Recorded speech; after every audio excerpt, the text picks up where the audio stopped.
Good morning. This is A Mind of Valor by Westerfield to Tolbert. This is day 25. You may be wondering if you've been following along with this 30-day series, why there's a gap between day 24 and day 25.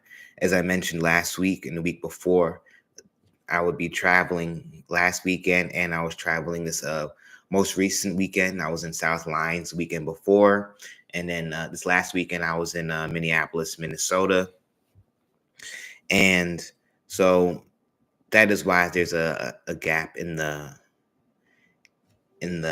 uploads. But nonetheless, we are still on this path, and we're still determined to continue this journey about and for learning how to engage in an online space, improving the streaming process, and just building up that skill that is necessary to engage in interviews and participating in the public discourse around a variety of topics, primarily the Mind of Valor 25 contiguous principles and how we can utilize different mental models and first principles in our decision-making processes to have better outcomes and healthier relationships. So on the topic of relationships, I just want to highlight how necessary and restorative the past 2 weekends have been. Both were with family. I was at a wedding both weekends.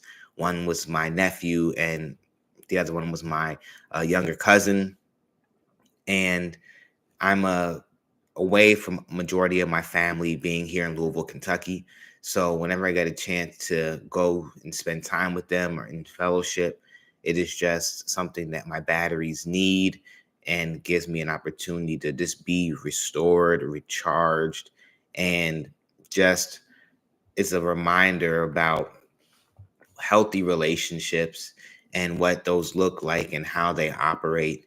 And when I was thinking about the words for this show, this brief show, it is just one thing that came to mind, and I wrote a note down, is that the way people treat you is a reflection of how they see you and how you've trained them to treat you. And then the way that you allow people to treat you is a reflection of how you see yourself. So the value that you place on yourself. And I just think it's important. I use the words in particular, how we train people to treat us, because in my opinion, that initial first couple of weeks, months, years, hours of a relationship, really, you are giving people the instruction manual on how you should be treated, how you should be respected, how you should be communicated with, and what is necessary and required for engaging in relationship with you.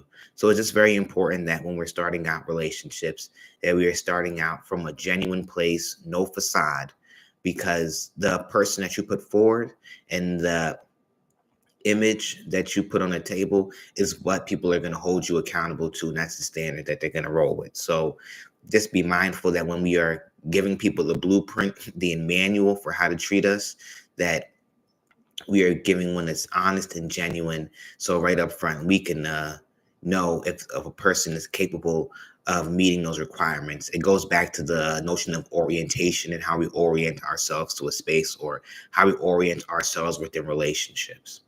So the way that people treat you is a reflection of how they see you. So much they respect you, how they value, and then in the way that you allow people to treat you is a reflection of how you see yourself. In certain relationships, you're not going to let certain things stand unless you see yourself in a low value way. But if you see yourself in a high value way with confidence and it's a high ambition and value that you place on your qualities and your characteristics, you're just not going to let any old person come in and out and talk to you or address you in any way. And it doesn't mean that you're rude or irate or you become violent. You just set certain standards, create healthy boundaries, and you adjust accordingly. I just keep that in mind in familial relationships and our work relationships and the different peer groups that we have and we engage in. And because love should be restorative. You should always feel more energetic, more refined, more enlightened after engaging in a loving experience, and never the opposite. Love should not deplete you. These are just things that we have to consider when we are looking at what we have come to expect as normal in our relationships and what we tolerate as normal or the standard. Because how we engage and train the world to treat us and how we demonstrate to the world that we want to be treated becomes our standard, becomes the benchmark. And if we are not comfortable with the one that we've set currently, then we have to go into pivoting and we have to reorient ourselves and those people who we are in community and relationship with so they know how to truly and authentically engage you. I used the example of a pebble rolling downstream. Initially, the pebble is rolling downstream due to the force of the water. Eventually, that pebble comes up against a larger stone or some sediment. It sits there, and then sediment begins to build up around it.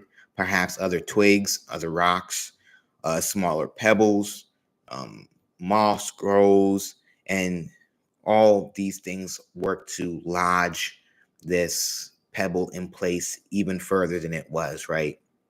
So it's like in the relationships, we are oftentimes just rolling along through life. We stumble into a relationship, so two people are rolling together and they get lodged in this sediment, so to speak, right?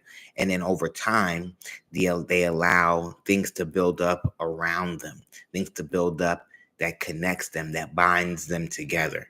But if that process hasn't started off in a healthy way, all the sediment and all the things that build up around and that lodge you cloak further and further in is only going to work to bind you to something that is not congruent with your identity and the frequency you're trying to put out there.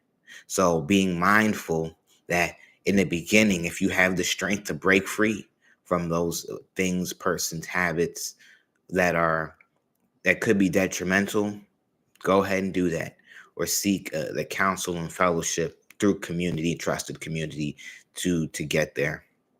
Because at the end of the day, relationships should be restorative, they should be loving, and they should be uplifting. If they are not checking those boxes, then we probably have to change the relationship. Because a lot of times we try to force ourselves into relationships or particular boxes, assuming that somebody needs to change or conform and so on and so forth to fit to fit the character that we need. When in reality, there's somebody else out there looking for that exact person in that exact character and form.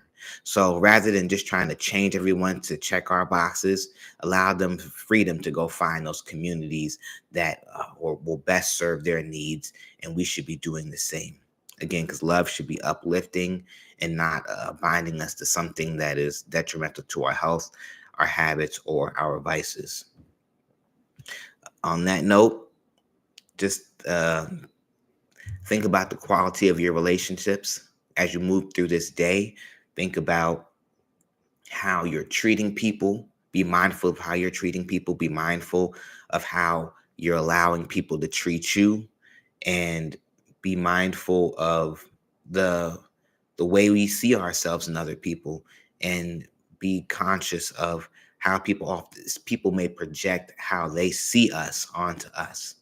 And in those relationships where you have the opportunity to course correct. But in those relationships where it is not healthy and you can tell that, then be prepared to sever, pivot, move on to something that's better. So, on that note, this is A Mind of Valor. I am Westerfield Tolbert. Today we were talking about relationships pulled from the 25 contiguous valor principles. I'm glad that you are sticking with us and sticking with me through this series. Better is on the way, and improvements are constantly in the works. And I look forward to the production that'll come out on day 10. We are almost through our list of 25 contiguous valor principles, so we're making good headway. And then we, in our next iteration, I look to start implementing and bringing in more of the mental models. Some of it will be faceless, majority of it will not. And then also bringing in different guests to have interesting conversations. I have some of them lined up already, and so look out for that. And I will look out for you on day 26. Have a great day, and God bless.